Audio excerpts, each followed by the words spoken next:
రావణుని శాపాలు రెండవ భాగం.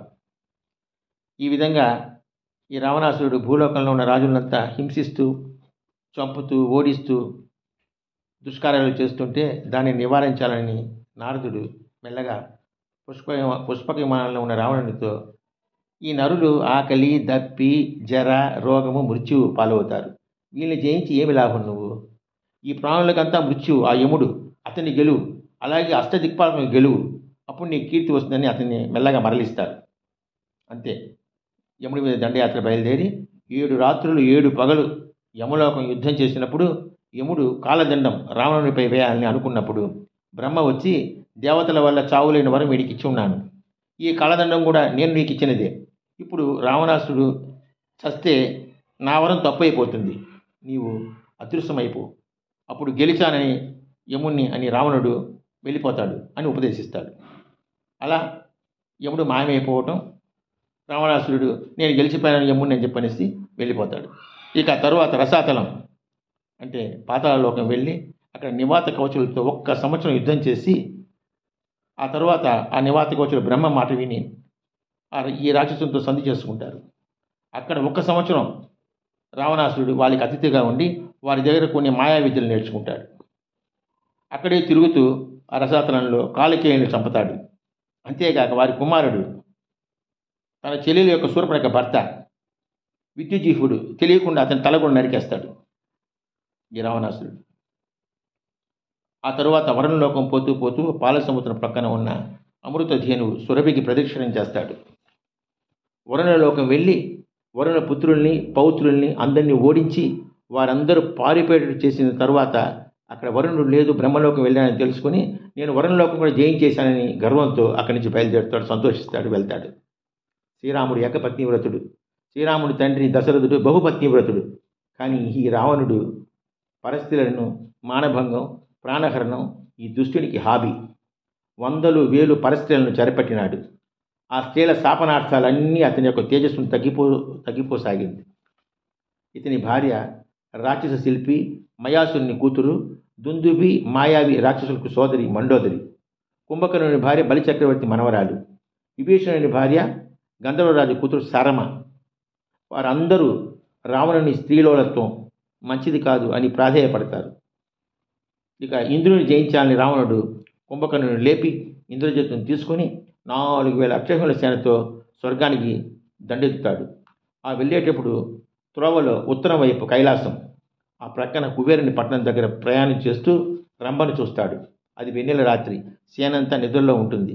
ఈ కుబేరుని కుమారుడు నలకోబరుని భార్య వరుసకు కోడలైన రంభతో రోతగా అసహ్య మాటలతో దేవవేశ్యవు నీకు ఏమిటి వాయు వరుసలని మానభంగం చేస్తాడు. అంతే. తపోధనుడు సత్యసంధుడైన నలకోబరుడు ఇక ఈ రోజు నుండి ఇష్టపడని ఏ స్త్రీనైనా సరే బలాత్కరించి మానభంగం చేస్తే ఈ రావణుడి తల 7 ముక్కలు అవుతుందని ఆచమనం చేసి శపిస్తాడు. అది విన్న బ్రహ్మాది దేవతలు పుష్పవర్షం కురిపిస్తారు. ఇక బందీలైన స్త్రీలు అబ్బా మంచి జరిగింది, వీడికి శాస్తి అని సంతోషిస్తారు. ఈ శాప వృత్తాంతం విన్నటువంటి రావణుడు అప్పటి నుండి భయపడి పరస్త్రీలను మానభంగం చేయలేక జాగ్రత్తగా ఉంటాడు. ఇక ఇంద్రలోకానికి మనం యుద్ధానికి వెళ్తామని అనుకుని వెళ్తాడు. అప్పుడు ఇంద్రుడు రావణుడు సురాసురులతో చావడు, నా పదవి ఎలా అని శ్రీ మహావిష్ణుని ప్రార్థిస్తాడు. విష్ణుమూర్తి ఇప్పుడు పాపం పండలేదు వీడికి, బ్రహ్మవరం ఇంకా మిగిలి ఉన్నది వీడికి, ఈ రాక్షసునికి, నేను యుద్ధానికి వచ్చి తప్పక రావణుని చంపకుండా తిరిగి రాలేను, కానీ ఇప్పుడు నా వల్ల ఇతను వ్యజ్యుడు కాదు, నేనే ఇతన్ని సమూలంగా నాశనం చేసి చంపుతాను, అంతవరకు ఓపిక పట్టు, ఇప్పుడు మీరు వాటితో యుద్ధం చేయమని ఊరడించి పంపిస్తాడు. దేవరాక్షసుల మధ్య ఘోర యుద్ధంలో సావిత్రుడు అనేటువంటి ఒక అష్టవసు రావణుని తాత అంటే తన తల్లి కైకసి తండ్రిని సుమాలిని గదతో కొట్టి చంపుతాడు. ఇక ఇంద్రుని కొడుకు జయంతుడు రాక్షసుల చేత ఓడిపోయినట్లు ఉంటే ఆ జయంతుని తాతగారు మనమని తీసుకుని ఎవరికి తెలియకుండా సముద్రంలో దాచిపెట్టేస్తాడు. జయంతుడు లేకపోయేసరికి ఇంద్రుడు స్వయంగా యుద్ధానికి వస్తాడు. ఇక్కడ రాక్షసుల రథాలు కేవలం గుర్రాలు మాత్రమే కాదు, సర్పములు కూడా లాగిన రథాలతో అంటే సర్పరథాలతో యుద్ధం చేశారు. చిత్రం విచిత్రం ఆది కావ్యంలో ఈ రామాయణం. మన చేత ఈ రావణుడు చావడు, కానీ వీడిని బంధించచ్చు కదా అని ఈ రాక్షసుని బంధించాలని భావించి ఇంద్రుడు ప్రయత్నం చేస్తాడు. కానీ 7 మహాయజ్ఞాలు చేసి శివుని వల్ల మాయా విద్యలు పొందిన మేఘనాథుడు తన మాయలతో ఇంద్రమాయను ధ్వంసం చేసి ఇంద్రుడిని బంధించి లంకానగరం తీసుకెళ్ళిపోతాడు. అప్పుడు దేవతలు బ్రహ్మను ముందుంచుకుని లంకానగరం వస్తారు.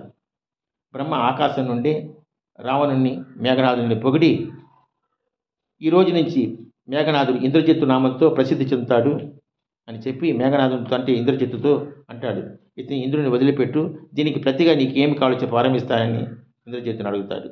అప్పుడు ఇంద్రజిత్తు నాకు అమరత్వం ప్రసాదించాల, మరణమే ఉండకూడదు అన్నట్టుగా. అది కుదరదు నాయన అని బ్రహ్మ అంటాడు. పోనీ నేను పవిత్రంగా అగ్ని యందు యజ్ఞం చేసి అందులో వచ్చే దివ్య రథంలో యుద్ధం చేసేప్పుడు మాత్రం నేను అమరునుగా ఉండాలి, నన్ను ఎవరు చంపరాదు, చంపలేరు అని అంటాడు. తదాస్తు అని పరమిస్తాడు, వెళ్ళిపోతాడు. ఆ వెళ్ళిపోయే ముందు ఇంద్రుడిని వదిలిపెట్టమంటాడు. ఇంద్రుడిని వదిలిపెట్టాడు. అప్పుడు ఇంద్రుడు బ్రహ్మగారితో, నేను ఎందుకు ఇలా అవమానం అనుభవించాల్సి వచ్చింది అని బ్రహ్మని ప్రార్థిస్తాడు, ఏడుస్తాడు. నీవు పాపం చేశావు, అహల్య అనే పరిస్థితిని నీవు అనుభవించావు. ఆ పాపం ఇప్పుడు గౌతముని శాపం. నీకన్నా తక్కువ బలమంది రాక్షసులతో ఓడిపోయావు. వైష్ణవ యాగం చేసి పరిశుద్ధుడు కమ్ము అని బ్రహ్మ ఇంద్రునికి ఉపదేశం చేస్తాడు. ఇది విష్ణుమాయ, అందుకే నేను ఇప్పుడు యుద్ధానికి రాను అని ఇంద్రుడిని పంపి అతని పాపఫలం గౌతముని శాపం సత్ఫలితం చేస్తాడు విష్ణువు. చాలు, ఇంతవరకు దక్షిణ దిక్కు, పడమర దిక్కు, ఉత్తరం దిక్కు, తూర్పు దిక్కు దిక్పాలతో అందరినీ గెలిచాడు. రావణుని దండయాత్ర అంటే దీనితో ముల్లోకాలలో రావణుడికి విజయం. పాతాళలోకం, భూలోకం, స్వర్గలోకం జైత్యయాత్ర చేసి శాప వృత్తాంతం అన్నీ నేను మీకు చెప్పాను. మీరు అలసిపోయారు, నేను అలసిపోయాను. నేను కూడా ముగిస్తూ ముచ్చటగా 3వ భాగంలో రావణుని గర్వభంగాలు, అది కూడా భూమి మీద నరుల వల్ల వానరుల వల్ల జరిగినటువంటి విషయం విన్నవిస్తాను. ఇది నా ప్రార్థన. ఓం తత్సత్. ఓపికగా విన్నందులకు కృతజ్ఞతలు.